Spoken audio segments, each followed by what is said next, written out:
hoje a gente vai falar só sobre o tanque, né, Davi? O mistério desse lugar esquisito, onde dezenas e dezenas de enfermos se reuniam para esperar a água se mexer. A água se mexia, Davi. Rapaz, que mistério é esse, hein, Leclerc? Que mistério é esse? Quem é que agitava essa água? Quem é que agitava essa água? Essa é a pergunta que não quer calar. Quem é que agitava essa água? Então, Davi, você já está com a sua Bíblia em mãos para nos ajudar com as leituras? Sim.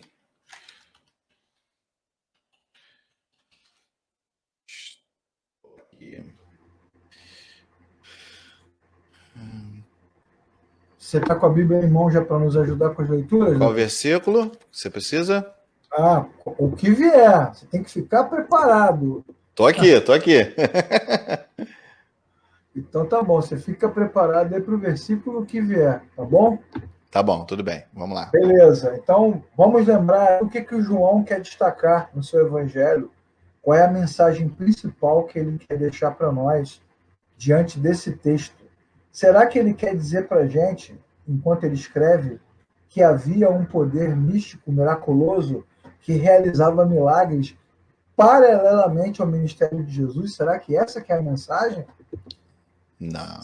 Será que João está dizendo que no cosmos, assim como no multiverso da Marvel, existem poderes que movem as coisas? É isso que João está querendo dizer? Não. Ou será que João está querendo nos ensinar que o ser humano, na sua miséria, na sua luta, na sua dificuldade, fica atrás o tempo todo de fenômenos e se esquece de olhar para a fonte de toda a vida? Bim, Pô, bim, bim, bim, bim, bim. tem até a dica, né, Davi? Opção A, opção B, opção C.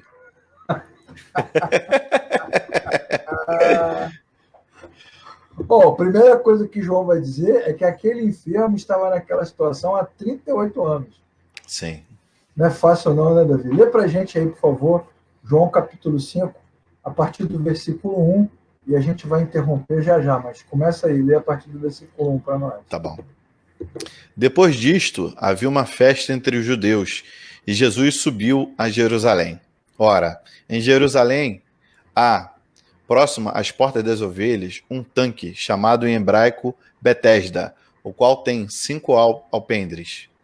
Nestes jazia grande multidão de enfermos, cegos, mancos e ressaquidos, esperando o movimento da água. Portanto, um anjo descia em certo tempo ao tanque e agitava a água, e o primeiro que ali descia, depois do movimento da água, sarava de qualquer enfermidade que tivesse. E estava ali um homem que havia 38 anos, se achava enfermo. E Jesus, vendo este deitado e sabendo que estava nesse estado já havia muito tempo, disse-lhe: Queres ficar são? O enfermo respondeu-lhe: Senhor, não tem nenhum homem algum que, quando a água é agitada, me ponha no tanque, mas enquanto eu vou, desce outro antes de mim. Verso 8. Jesus disse: Levanta-te, toma o teu leito e anda. Logo, aquele homem ficou são e tomou seu leito e andava. Tá E bom, aquele dia era sábado. tá bom até aí, Davi. Tá bom. Olha só que coisa interessante, né? Nós estamos falando das festas, as festas que eram celebradas nesse momento, uma multidão se reunia naquela região, onde Deus era exaltado, onde a lei de Moisés era celebrada, as bênçãos de Deus, a graça de Deus, o poder de Deus, o cuidado de Deus, o pacto de Deus, a aliança de Deus, mas enquanto isso, ao mesmo tempo, uma multidão, como o texto vai dizer, né, de enfermos, se reunia em torno de um lugar esquisito, um lugar estranho, onde aparentemente um fenômeno místico acontecia, e aquela turma estava focada ali, queria receber o milagre, queria receber algo novo, queria ser tocado por aquele anjo, queria ser tocado por aquela água milagrosa. E o que é mais interessante, Davi, é que nesse momento incrível, que esse homem está aí na sua miséria, na sua luta, na sua tribulação, quem está diante dele? Jesus. Jesus se desloca até ele, vai até aquele lugar, diretamente para falar com ele, né? É uma cena que reflete, que demonstra para nós uma ação direta, uma intervenção direta de Deus na vida daquele homem especificamente, que a gente nem sabia quem é, e o Deus eterno, encarnado, diante daquele homem, faz a pergunta: você quer ficar bom? Que é o que ele queria. Que é o que ele queria. Tá bom, né? Mas aí, diante dessa pergunta, a resposta dele é inacreditável. Ele diz assim: puxa vida, toda vez que a água se move, ninguém me empurra no tanque. Olha só, ele podia ter falado qualquer coisa. Ele falou assim: por que você está perguntando? Você é médico? Você é curandeiro? Você tem poder? Você vai fazer alguma coisa? Em momento nenhum ele responde para Jesus de forma direta, objetiva. Ele está preocupado com o fenômeno. Isso me lembra, né, Davi? Isso me lembra as dezenas e centenas de cultos em dezenas e centenas de igrejas e comunidades evangélicas, que as pessoas ficam de igreja em igreja, de templo em templo, de casa em casa, procurando as profetisas, os profetas, os curandeiros, os fazedores de milagre, e quando a palavra de Deus é pregada, quando o nome do Senhor é citado, as pessoas não se preocupam, elas querem saber o seguinte: onde está o milagre? Onde está o poder? Onde está a energia gloriosa que vai me curar? As pessoas estão confusas, né? É verdade. As pessoas inversão de valores, né? Total, total. Você vê que não é um problema da nossa geração só, né, Davi? É um problema de sempre. Verdade. É um problema da natureza humana. Olha só como é que é incrível, né? O contraste que o Evangelho de João faz com essa cena perturbadora, com essa multidão indo ao tanque querendo um milagre naquele lugar, que a Bíblia nem se preocupa em explicar o que está acontecendo ali. E enquanto isso, no capítulo 9, João vai dizer que as pessoas ficaram em estado de choque quando viram Jesus curar um enfermo que era enfermo desde que nasceu. Sim. Ou seja, se a gente fosse resumir isso aqui numa frase só, se fosse tema da mensagem, né? Se fosse igual esses pregadores famosos. Anota aí o tema da mensagem. É verdade. Né? Enquanto a multidão, né? Enquanto Jesus está pregando a palavra da verdade e está manifestando o seu poder, as pessoas continuam perdidas procurando poder em outro lugar. Essa seria a mensagem arrebatadora para a gente pregar no estádio domingo, né? Impressionante. Bom, obviamente, quando João escreve sobre essa passagem, ele não quer, né? Ele não quer falar sobre o movimento da água. Da onde vem o movimento e o que acontece ali. Ele não tem esse interesse, isso não é importante para ele. Né? Na verdade, a ênfase do texto está na miséria do enfermo. Há de 38 anos enfermo, ali prostrado num lugar estranho, sujo, cercado de gente doente. A ênfase do texto está naquele homem miserável, vivendo uma vida miserável e sem expectativa, sem esperança, mesmo diante de Deus. Essa é a ênfase do texto. Não há essa preocupação do evangelista em explicar o que está acontecendo. Mas há uma preocupação em demonstrar a realidade daquele homem naquele momento. Sim. E também a gente observa, olhando para o texto, que em momento nenhum João está ali para dizer o seguinte: nossa, existe um poder diferente, mágico, poderoso, místico, cheio de autoridade em algum lugar paralelo, porque o evangelho de João é sobre Jesus. Sim. E o evangelho de João é para dizer que Jesus é o Deus encarnado. Então a ênfase está sempre em Jesus. Então há um contraste entre a miséria humana, procurando solução em lugares onde parece que há, mas não há solução, e o contraste da miséria humana com a presença do Cristo que tem poder para curar. Sim. E parece, olhando para o texto, que o ser humano está mais interessado naquilo que é aparente do que naquilo que é verdadeiro. Não é incrível isso? Não, e você pode perceber que João, ele deixa, ele menciona sobre o tanque, sobre o agitar das águas, não como alguém que entende daquilo ali, mas sim como alguém que ouviu falar sobre aquilo ali. E o homem também, de certa forma, junto com os outros enfermos ali, estão ali também por ouvir aquela história, né? Que quando você não ouve nenhum relato de alguém que foi curado ali realmente, ou em outra passagem, em outra parte da Bíblia, né? Então, tudo ainda por enquanto é uma fábula, né? Tudo é um conto, né? Uma lenda urbana, e tá todo mundo ali em volta do tanque. E o próprio Deus, na pessoa de Jesus, né? Chega diante daquele homem. E ele também deixa bem claro que, deixa eu explicar para esse homem que está aqui, né? Qual é a fábula, né? Por que estamos aqui em volta desse poço, né? Quando, na verdade, a visão dele tá turva, né? Ele não consegue ver que o próprio Deus está do lado dele ali.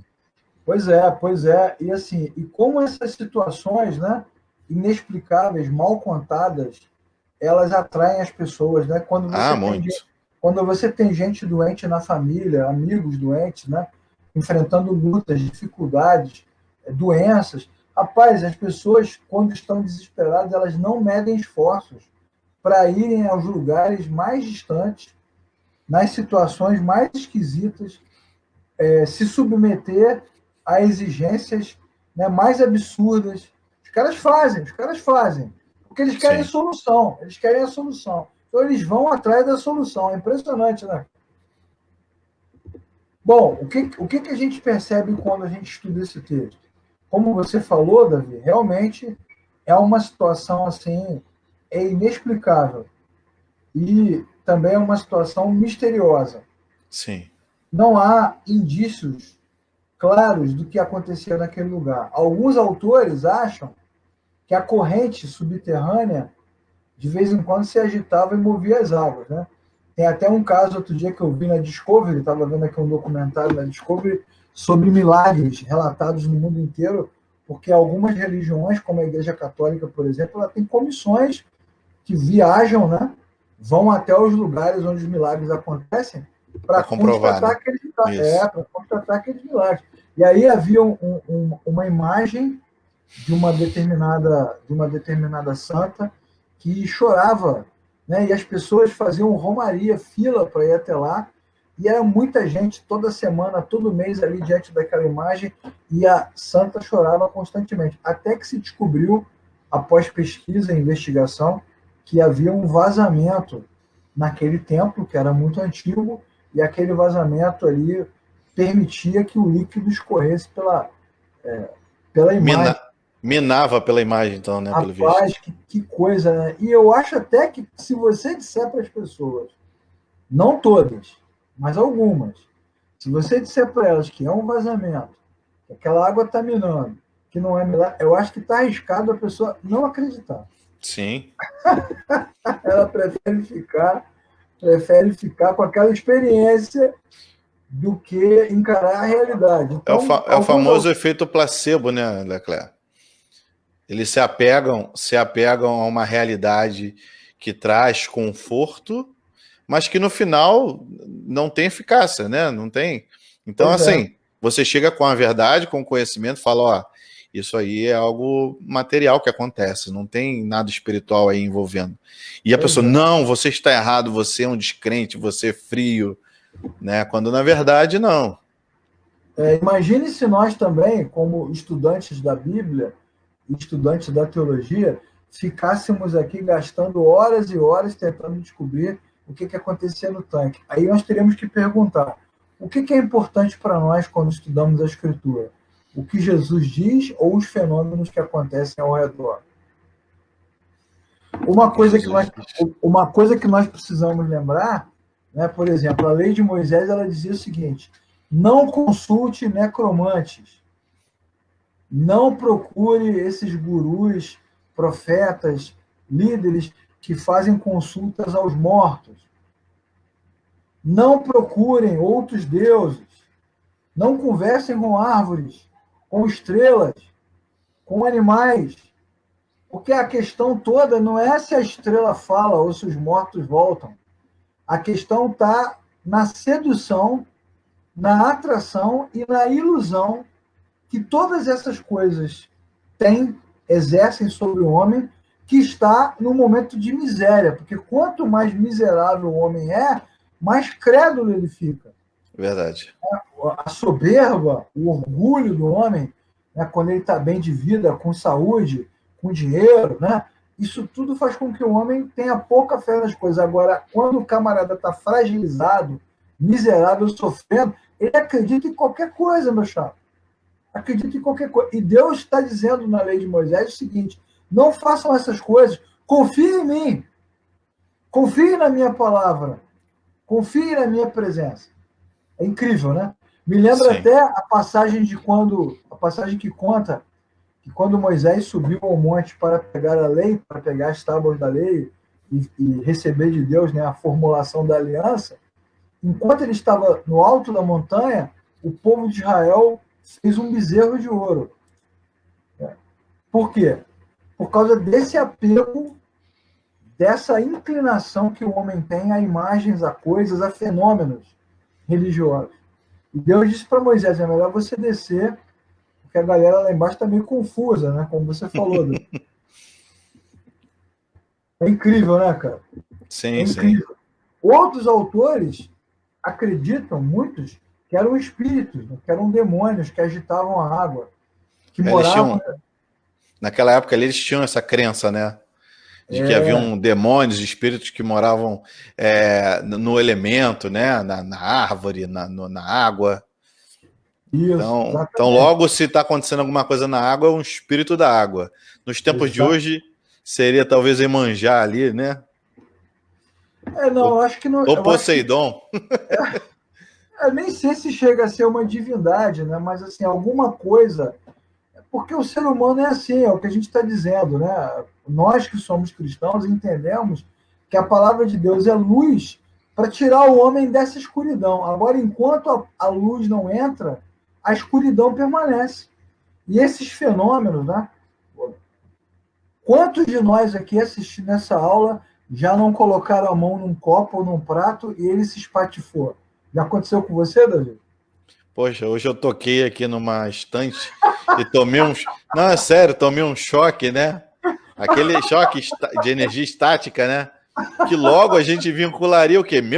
Eita, pai! Ó, o negócio aqui tá com o espírito energizado. Você pode ser o crente mais seguro, o cristão mais seguro. Encostou, quebrou, você fica bolado na hora.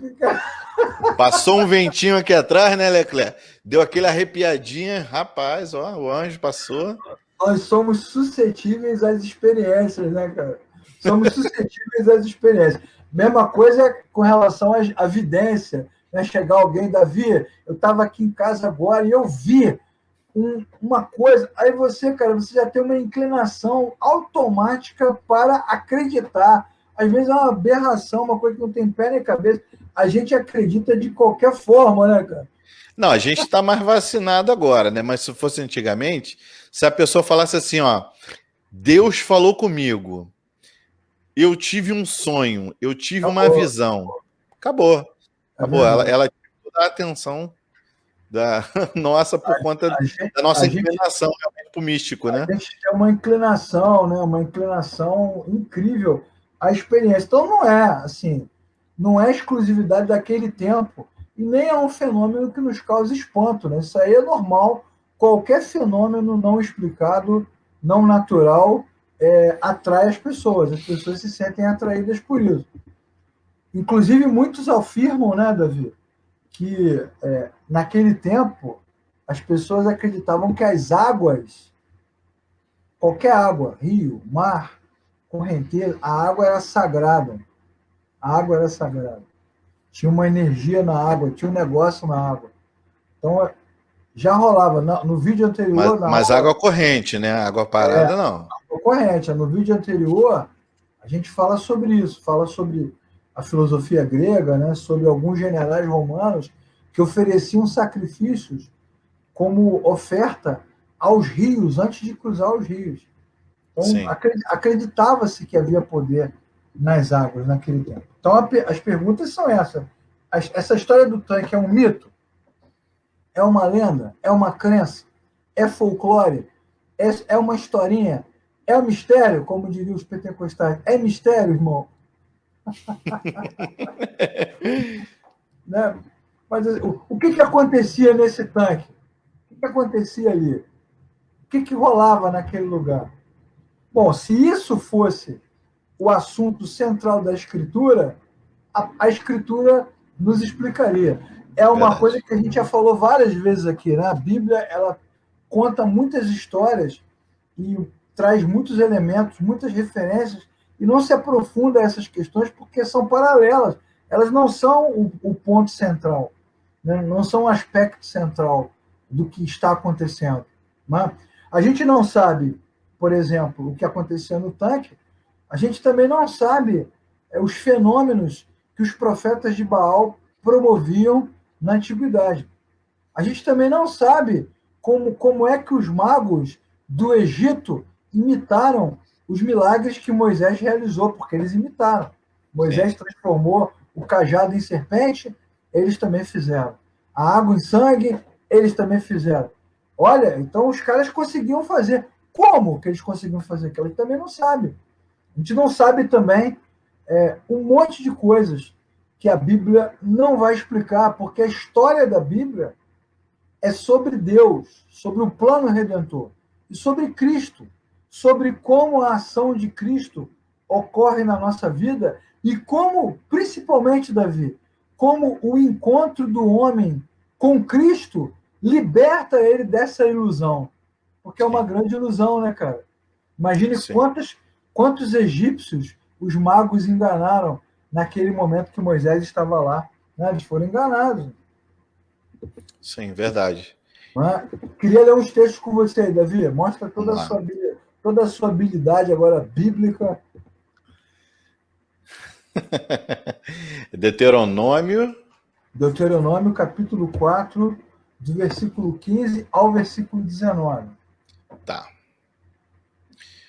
Guardai, pois, com diligência as vossas almas, pois nenhuma figura vistes no dia em que o Senhor, em Horebe, falou convosco no meio do fogo, para que não vos corrompais e vos façais alguma imagem esculpida na forma de qualquer figura semelhança de homem ou mulher, figura de algum animal que haja na terra, figura de alguma ave alada que voa pelos céus, figura alguma de animal que se arraste sobre a terra, figura de nenhum peixe que esteja nas águas debaixo da terra.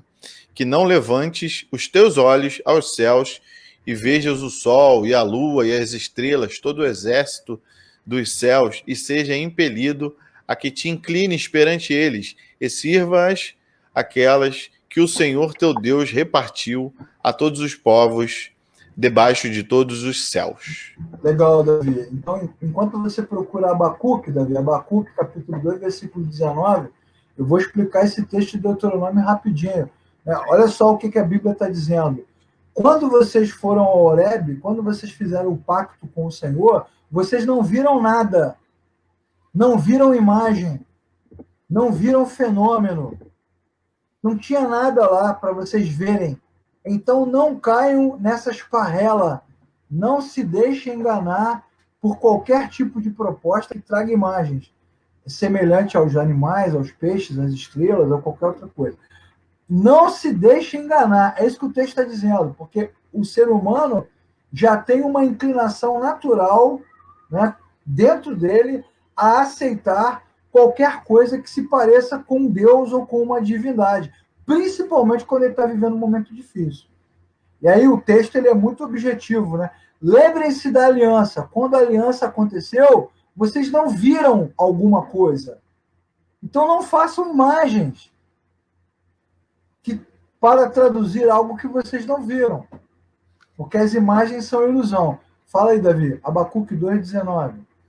Abacuque 2,19 diz: Ai daqueles que diz ao pau, acorda, e a pedra muda, e a pedra muda, desperta.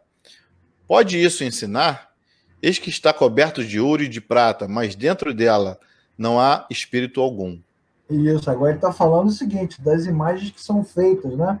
Que são folhadas de ouro, de prata, e a Bíblia está dizendo assim, por acaso pode um pedaço de pau responder quando você pergunta? Ó, no texto de Deuteronômio, que você leu primeiro, a Bíblia fala de imagens semelhantes às coisas, né? Isso, a homens, mulheres, animais. Aos astros, exatamente, olha só. Então, não há poder nessas coisas e elas não devem ser adoradas, nem reverenciadas. Portanto, a reverência ao mar, ao rio, à parede, à luz, às estrelas, ao tanque, tudo isso é uma grande ilusão. Como disse o nosso amigo Júnior Braga aqui, ó, ele botou aqui, ó, o inimigo está furioso, ele escreveu aqui, ó. O inimigo tenta manter o homem afastado de Deus. E uma das coisas que ele faz é enganar, é o engano, né? E o engano vem por essa ilusão. Aí Abacuque vai além, ele vai dizer o seguinte: cuidado com as imagens, cuidado com as esculturas, cuidado com os símbolos religiosos. Por exemplo, a cruz. Eu estou fazendo um curso aqui que está na Oficina da Palavra, está no Evangelho Negociável sobre a cruz. Quantos cristãos acham que tem poder na cruz? Fica vendo filme aí que cruz espanta demônio, que cruz espanta vampiro, quando na verdade não há poder na cruz. O poder está ali em Cristo, que morreu na cruz. Não é? Esse deslocamento de poder, né? Olha o contraste do texto. Quem tem poder é Jesus, não é o tanque. Verdade. É bem isso aí, Leclerc. É bem isso aí mesmo. Não é a água. Terra, é isso mesmo. Tá bem por aí mesmo. Não é o anjo. Quem tem poder é Jesus. Caramba, imagina Jesus na frente dele assim, né? Caramba, o que você quer? Eu quero entrar no tanque. Não!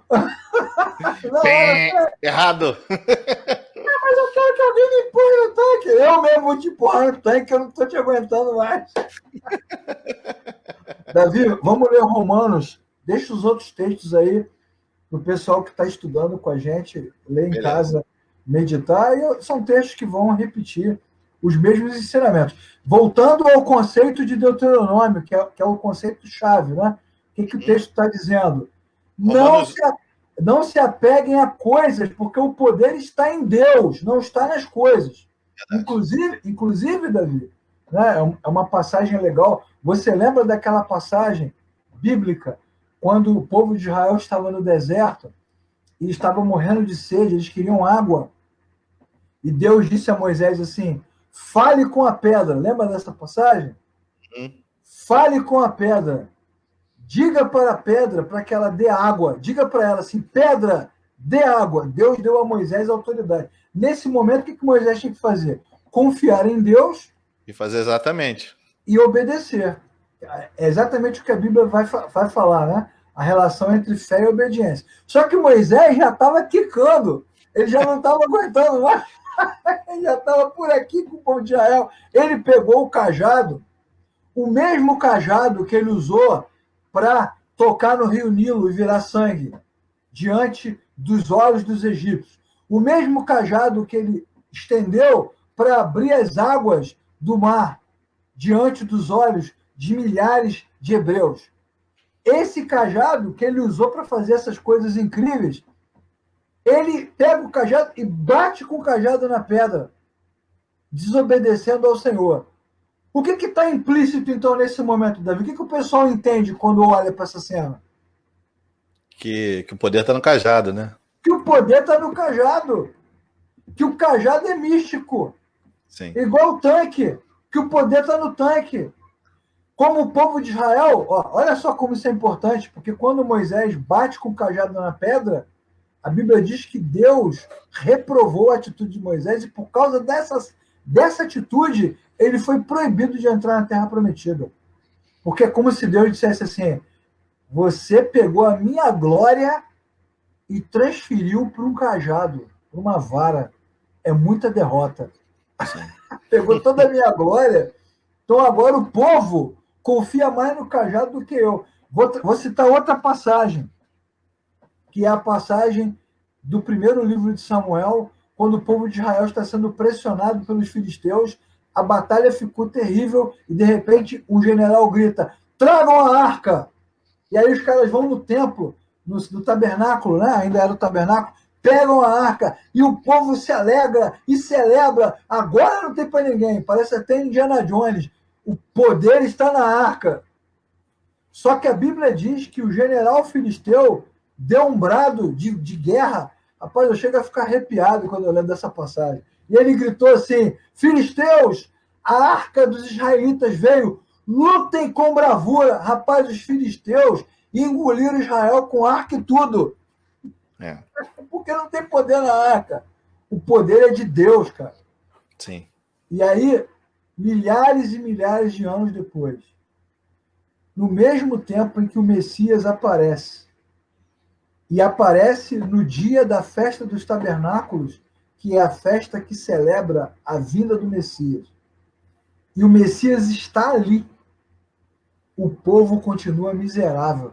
Chega a dar uma dor no coração, né, Davi? A Bíblia está na nossa mão e os crentes continuam miseráveis, né? Sim, se apegando ao místico, né? Se apegando à superstição, se apegando aos falsos profetas. Você ensina a Bíblia, você lê a palavra e ensina com clareza, e você diz, irmão, está escrito, e o irmão te despreza. Ele diz assim, eu não acredito nisso. Você é um professor fraco. Você não tem poder. Desgraçado. Maldito. E aí, Deus veio, Cristo está entre nós, a palavra de Deus foi liberada e o povo continua miserável. Com a liderança, muitas vezes andando descalça em cima dos púlpitos, carregando arcas, jogando pedra em muro, fazendo imagem de gigante, tocando trombeta, senta a mulher lá num pseudo-trono e os caras ficam colocando dinheiro em cima do pé da mulher, beijando o pé, colocando CD, Bíblia dentro de jarro de óleo. A palavra de Deus foi liberada para nós, Cristo está entre nós, e o povo continua miserável. É como se Cristo viesse na nossa reunião, domingo, e perguntasse o que vocês querem. E a gente respondesse, a gente está querendo fazer uma campanha das 7 semanas, mas não conseguiu imprimir o folheto na gráfica. Hein, Leclerc? E o interessante dessa história é que você percebe é que muitos ainda estão aprisionados, né, nesses mistérios, né? E ainda usam a palavra de Deus como bengala, falando assim, mas a sombra de Pedro curou. Como se tivesse sido a sombra de Pedro, e não o Deus Todo-Poderoso que estava com Pedro. Mesmo. E fala mesmo. Você sabe que eu publiquei recentemente um vídeo explicando biblicamente, ponto por ponto, o que eram os milagres, o papel dos milagres. E você sabe que você já fez uma aula dessa comigo, a primeira coisa que a gente fala é que a gente acredita em milagre, né? Sim, sim. Mas os milagres, eles têm uma função, que é apontar para Cristo. Rapaz, você tem que ver os comentários. Eu discordo. Na verdade, falta fé, falta poder, falta unção, falta sal. Todo mundo quer um protagonismo, né? Falta barbecue, falta bacon. É isso, cara. É todo mundo quer o protagonismo. E Cristo está entre nós e a gente continua correndo atrás do tanque, né, cara? É muito triste. Sim. Lê Romanos aí pra gente, Davi. Romanos 1:25. 1:25 diz, pois mudaram a verdade de Deus em mentira e honraram e serviram mais a criatura do que o Criador, que é bendito eternamente. Amém. Amém, meu irmão. É isso aí. Resumindo tudo que a gente falou até agora, os homens estão totalmente perdidos. Naquele tempo e nesse tempo. Você vê que a aparição, a encarnação, a visita de Cristo àquele homem foi incapaz de mudar a perspectiva dele. O que prova também... Agora segura na cadeira. O que prova também que o homem não consegue por si só reconhecer a Cristo. Porque se o homem fosse capaz, tivesse a capacidade de crer sozinho, ele reconheceria Cristo naquele momento. Quando Jesus aparecesse, ele diria, você é o Cristo! Filho, nada! Nem percebe. O homem está morto para Deus. Né? Engraçado que o que você está falando aí é puríssima verdade, né? O homem não consegue, por si só, descortinar os próprios olhos e ver a glória de Deus ali na frente dele, né? Tanto que as passagens que dizem, né? Os demônios reconhecem Jesus, né? É o que temos contigo, filho do Deus vivo, para nos oportunar cedo, né? Os demônios já sabiam quem era Jesus. E quando Pedro fala, né? Tu és Cristo, filho do Deus vivo. Aí ele fala, foi o meu pai que te revelou. Exatamente. Não foi a carne nem o sangue. Quer dizer, não foi a sua experiência, né? Não foi tua natureza, você não conseguiria reconhecer. Você não conseguiria. E é legal isso, né? Nós não estamos dizendo que as experiências dos homens são falsas. Isso, verdade, não estamos falando isso. A santa que chora, né? A água que agita. Eu já até falei aqui uma vez, já contei essa história, eu vou repetir. Eu conheci um arquiteto que era evangélico, e ele contou para mim, ele falou assim, eu fiz viagem interplanetária. Falei, mesmo? Eu fui no alto de um monte lá, desceu o disco voador, eu entrei e conheci outros planetas. Falei, rapaz, mas você agora é cristão, você sabe que a Bíblia nos mostra que isso. Como é que você explica a sua experiência? E ele respondeu, eu não sei. A experiência foi real. Eu olhando para o texto bíblico e trazendo luz à minha mente, eu sei que aquilo foi falso, que eu não fui. Mas a experiência naquele momento foi verdadeira. Sim, ele tem memória da experiência, né? É isso que é incrível, né? O cara entra na água lá, a água se mexe, a experiência é verdadeira. Não tem como a gente negar que a pessoa não experimentou algo, né? Que não vivenciou algo. E quando eu falo experiência, eu não estou falando do poder da água, mas da experiência subjetiva, pessoal, particular, de quem entrou no tanque.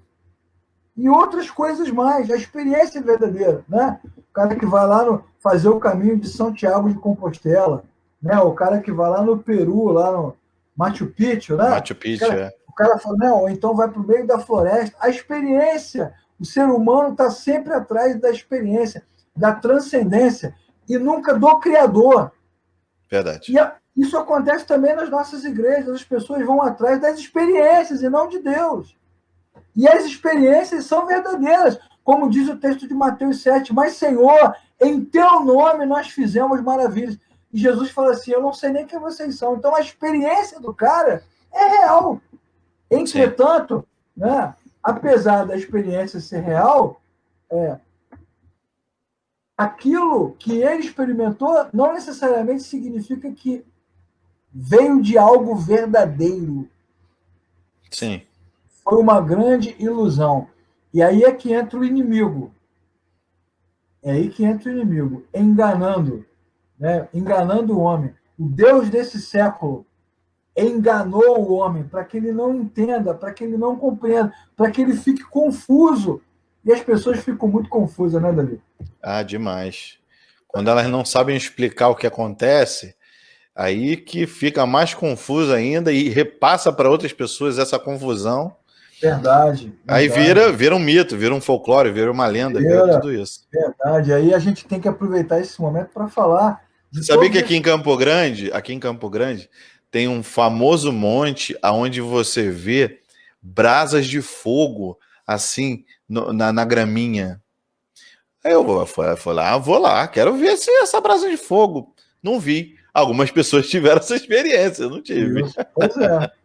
Não, mas você vê, qual é a aposta dos falsos mestres?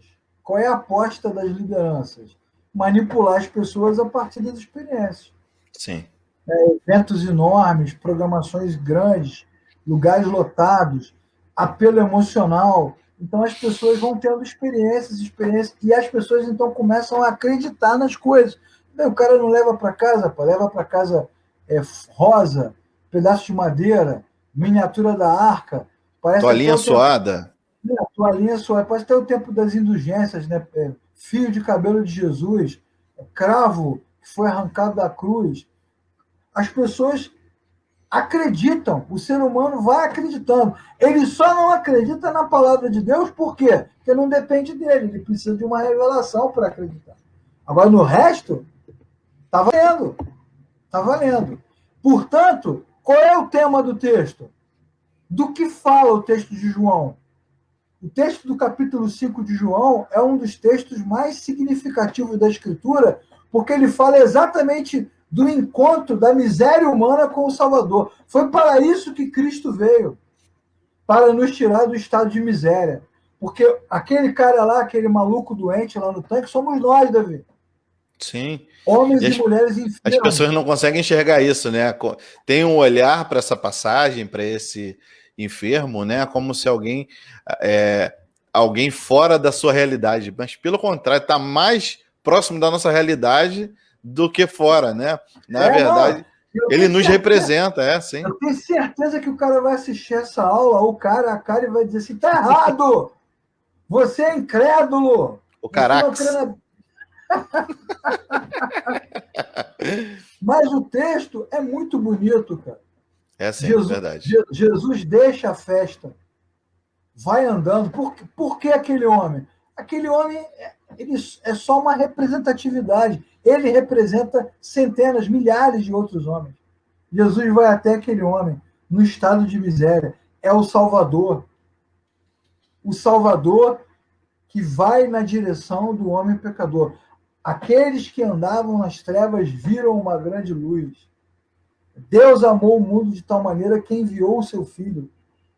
Esse texto representa esse enviar, esse achegar-se de Deus para a pobreza humana, para a miséria. E nós somos aquele homem doentes, aflitos, angustiados, querendo uma solução mágica que não virá, uma solução mística que não vai acontecer. É disso que o texto fala. A miséria humana, em todas as suas formas, ela só pode convergir para Cristo, que é o verdadeiro médico. É Ele que vem até nós que somos os doentes e traz a saúde que Ele tem. Nós somos os doentes e pecadores. Nós somos como aquele homem, né, que está ali no tanque de Betesda. É uma passagem belíssima, né?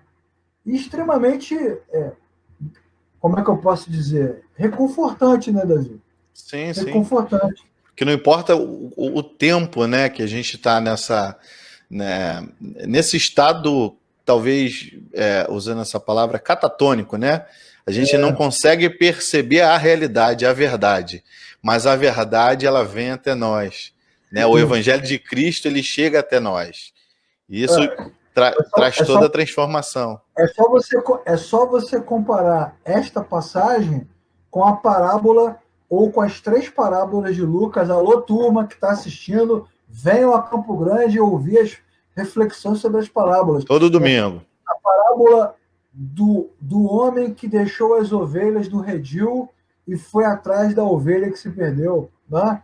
Sim. A parábola da mulher que perdeu a dracma.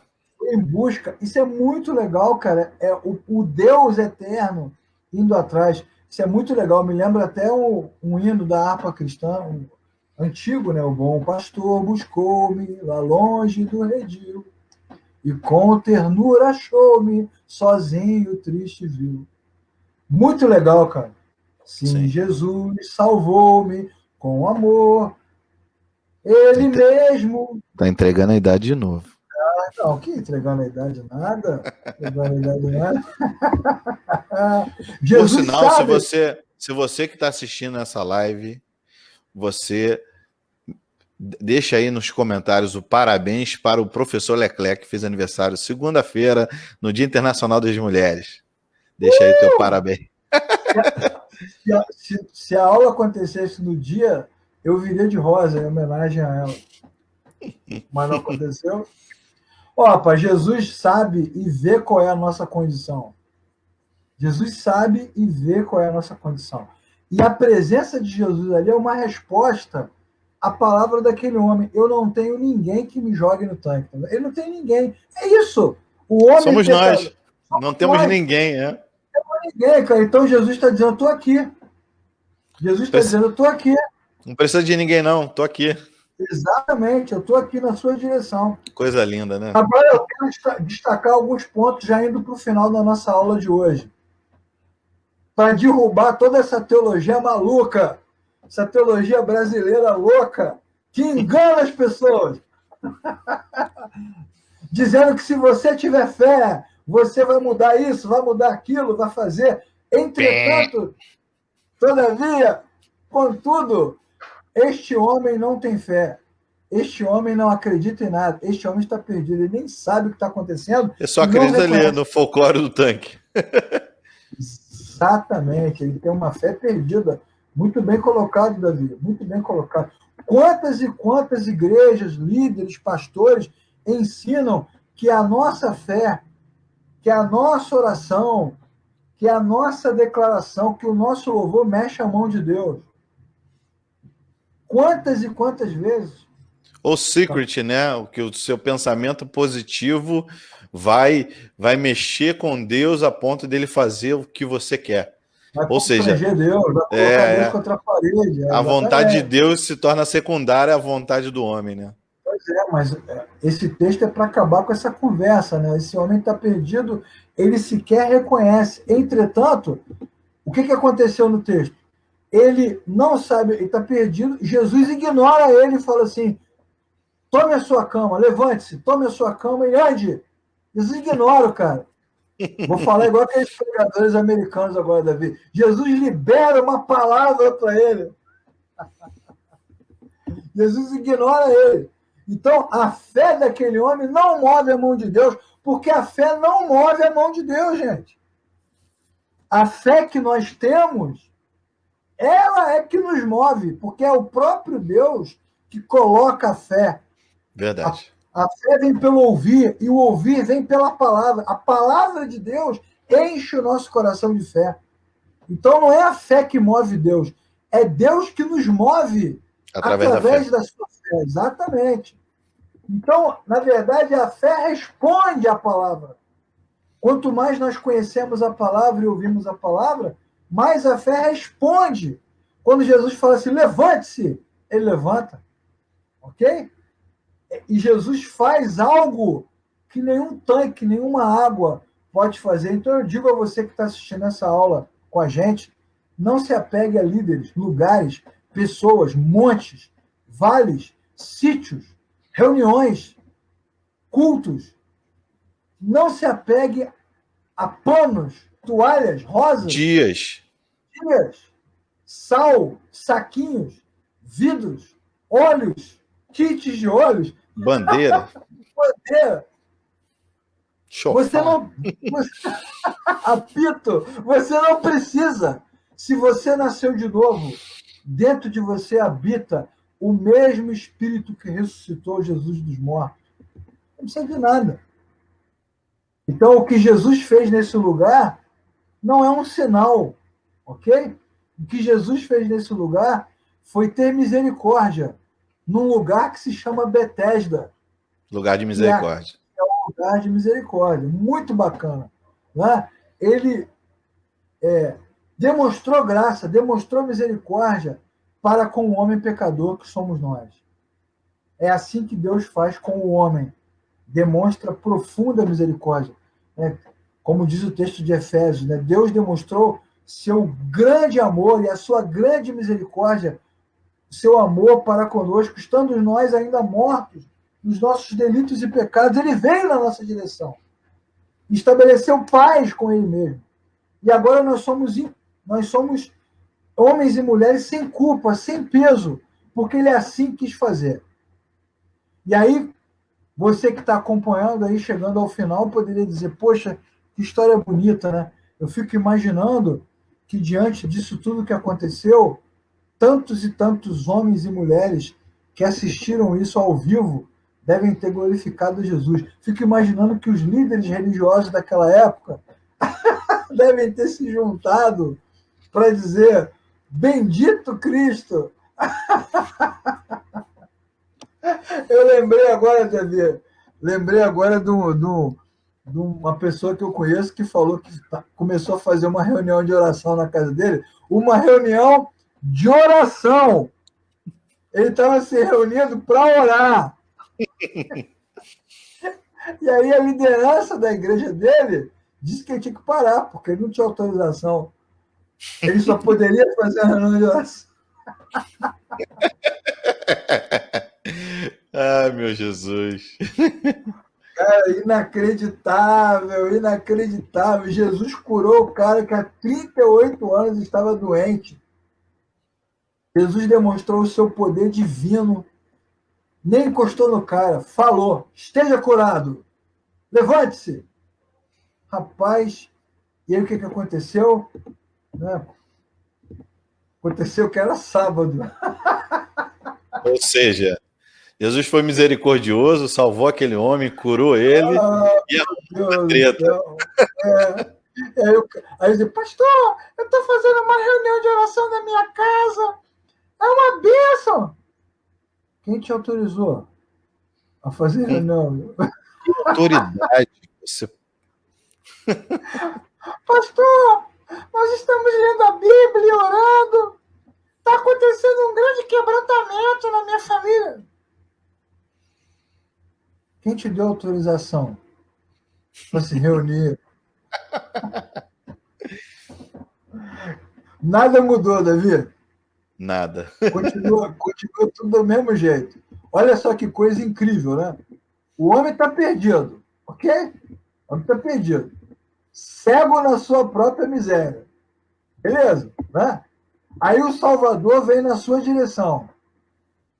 Salvador, prometido há milhares de anos, séculos, aparece naquele momento. Pô, esse cara tem muita sorte, né, Davi? Não, engraçado que tudo isso que a gente está conversando aqui, né? E a Bíblia fala que ele era de nascença, né?